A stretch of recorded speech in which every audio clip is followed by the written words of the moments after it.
Assalamualaikum warahmatullahi wabarakatuh. Saya Kowi Harapanta dengan NIM 2220437. Saya berasal dari kelas SI 6B. Saya di sini akan menjelaskan mengenai cross-site scripting atau XSS. Baiklah, kita langsung masuk ke pembahasan apa itu XSS atau cross scripting site.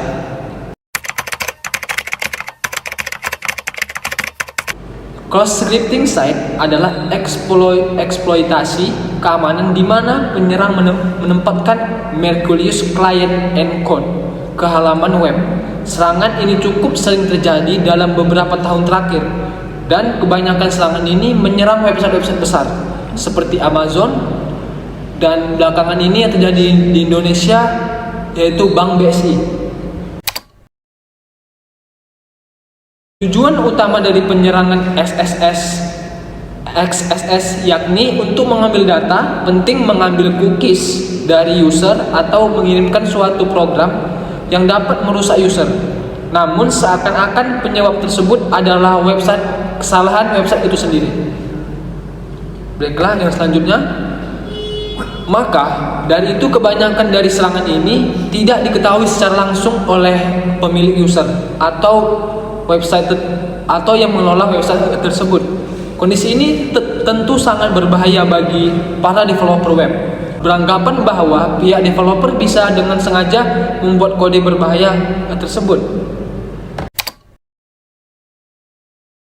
Secara sederhana, XSS bekerja mengeksploitasi script berbahaya di browser korban dengan cara memasukkan kode berbahaya ke dalam web atau aplikasi yang sah. Umumnya serangan ini dilakukan menggunakan JavaScript, VBScript, ActiveX, Flash, dan bahasa sisi klien lainnya. Nantinya penyerang akan menghubungi para korban melalui forum, kolom komentar, ataupun bots yang sudah disediakan oleh hacker tersebut. Untuk mencegahnya, ketika korban mengklik tersebut, script mulai menyerang dan menyamar sebagai si korban. Melalui cara ini, para hacker dapat mengetahui data-data, memiliki data-data korban, privasi korban, supaya kamu mudah memahami cara kerja CSS itu bagaimana, atau cross-scripting teks gambar tersebut. Maka saya akan menjelaskan selanjutnya. Jenis-jenis cross-scripting site atau XSS. Yang pertama, Present XSS atau Stroke XSS. Peserta atau stroke adalah jenis yang paling sering merusak dari segala jenis. Script tersebut dapat disiapkan secara permanen di server target secara database, forum pesan, dan sebagainya lainnya. Korban dapat mengakses kolom komen tersebut dengan mengakses kode dan juga IP address korban tersebut. Selanjutnya, yang kedua, non-persistent. Non-persistent adalah serangan yang bekerja dengan menyisipkan kode URL. Berikut langkah-langkah serangan non-persistent. Di antaranya, penyerang membuat URL yang mengandung kode atau script berbahaya di dalamnya. Penyerang menipu korban agar membuka URL tersebut agar masuk ke data mereka. Sama halnya seperti phishing. Browser korban mulai menjalankan kode atau script berbahaya dan mengirimkan kode cookies ke server penyerang. Cara mencegah terjadinya cross-scripting teks. Pertama, baiklah, saya akan memberikan cara pencegahan dari serangan cross-site scripting. Pertama, periksa keamanan situs. Kamu perlu untuk memastikan bahwa halaman yang membangkitkan konten secara dinamis tidak mendukung tag yang tidak diinginkan seperti fleeting, validasi, hingga encoding. Tidak hanya itu, pemilik website dapat menggunakan website full vulnerability scanner seperti Sucuri atau Virus Total untuk menganalisis keamanan situs. Kedua, mengadopsi crossing Boardings police. Adanya crossing boardings police memungkinkan pengguna untuk memasukkan informasi login sebagai bentuk autentikasi. Tidak hanya itu, pemilik situs web juga dapat mengatur ulang dan meminta pengguna untuk memasukkan kredensial mereka pada halaman website tersebut. Yang ketiga, menambahkan SDL. SDL adalah kepanjangan dari Security Development Lifecycle. Dengan menambahkan SDL, aplikasi web dapat membatasi jumlah kesalahan coding dan pelanggaran keamanan. Tidak hanya itu, SDL juga bisa membantu pengembangan untuk membangun perangkat lunak yang aman dan terhindar dari serangan XSS. Saya akan mereview sebuah jurnal yang berasal dari Fakultas Teknik Universitas Muhammadiyah Jember tahun ajaran 2018, yaitu mengenai serangan cross-site scripting atau XSS berdasarkan base metric CVSS. Baiklah, menurut pendapat pribadi saya ataupun dari yang saya baca, tujuan dari jurnal ini adalah mengembangkan suatu sistem untuk keperluan pribadinya. Sistem yang dikembangkan adalah software yang bernama Acquire. Dengan sistem tersebut, Berners-Lee berhasil menciptakan jaringan yang dapat menautkan arsip-arsip riset sehingga memudahkan dirinya ketika ingin mencari suatu informasi yang diinginkan. Sehingga hal ini yang menjadi dasar atau awal terbentuknya website yang sekarang untuk berkembang pesat. Kalau dilihat dari subjeknya ataupun judul yang dibahas dalam jurnal ini, subjek atau pembahasan yang diambil dalam jurnal ini bukan berfokus pada cross-site scripting saja, melainkan mengenai keseluruhan pengembangan, cara mengatasi serangan yang dapat terjadi, dan hasil dari skenario keseluruhan.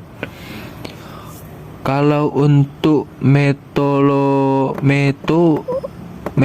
penelitian yang dilakukan secara deskriptif dengan memerhatikan secara detail mengenai hal secara mendetail seperti menyiapkan situs uji coba, server, serta akses point, dan memperhatikan serta mendeskripsikan setiap coding program yang dilakukan. Atau bisa digarisbawahi, metode penelitian yang diterapkan dalam jurnal ini adalah secara deskriptif. Kalau untuk kekurangan yang bisa saya simpulkan dalam jurnal ini adalah, menurut saya kekurangan pada jurnal ini tidak ada, ataupun bisa dibilang jurnal ini bagus dan baik, tidak sempurna. Ada dari segi penjabaran yang diberikan terhadap pengembangan website yang jadi kekurangan di saya pribadi karena saya sedikit membahas tentang cross-site scripting. Jurnal ini hanya membahas bagian pengenalan saja, tidak secara mendalam mengenai cross-site scripting tersebut. Kelebihan dari jurnal ini banyak sekali. Jika saya jabarkan akan banyak sekali. Jika Anda ingin mengembangkan website atau bisa dijadikan referensi terhadap pembuatan suatu website, di jurnal ini dijelaskan secara mendetail mengenai apa yang harus dilakukan dari awal hingga akhir. Bisa dibilang jurnal ini sebagai tutorial sederhana dalam pembuatan website secara deskriptif. Untuk kesimpulan saya secara pribadi mengenai jurnal ini, sangat membantu Anda dalam pengembangan website sebagai tutorial atau guide dan referensi jurnal dan referensi. Jurnal ini memberikan kita apa saja yang dibutuhkan seperti masalah yang akan dihadapi, metode yang efektif terhadap pengembangan website, skenario, bahkan hasil yang mungkin diperoleh. Tapi jika Anda mencari cross-site scripting seperti yang saya cari pada materi ini, kamu tidak akan menemukan secara mendetail apa itu cross-site scripting. Anda akan menemukannya secara mendasar saja. Baiklah, sekian dari presentasi saya beserta review jurnal. Untuk secara keseluruhan, jika Anda ingin melihat jurnal tersebut saya akan taruh linknya di deskripsi saja, maka akan langsung ke dokumen tersebut. Baiklah, sekian. Assalamualaikum warahmatullahi wabarakatuh. Baiklah, saya akan memberikan kesimpulan menurut pribadi saya sendiri terkait cross-site scripting yang saya bahas dari awal video sampai dengan akhir video ini, serta pendapat saya mengenai jurnal tersebut. Cross-site scripting adalah eksploitasi keamanan di mana penyerang menempatkan malicious client encode ke halaman web. Tujuan dari serangan ini adalah mengambil data penting, mengambil cookie terutama dari browser dan juga user, atau mengirim suatu program yang dapat merusak user. Namun seakan-akan penyebab adalah dari website itu sendiri. Bisa digarisbawahi website itu sendiri. Baiklah, sekian dari semua pembahasan saya. Jika ada kekurangan ataupun mungkin ada salah riset saya mohon maaf. Baiklah, assalamualaikum warahmatullahi wabarakatuh dan terima kasih.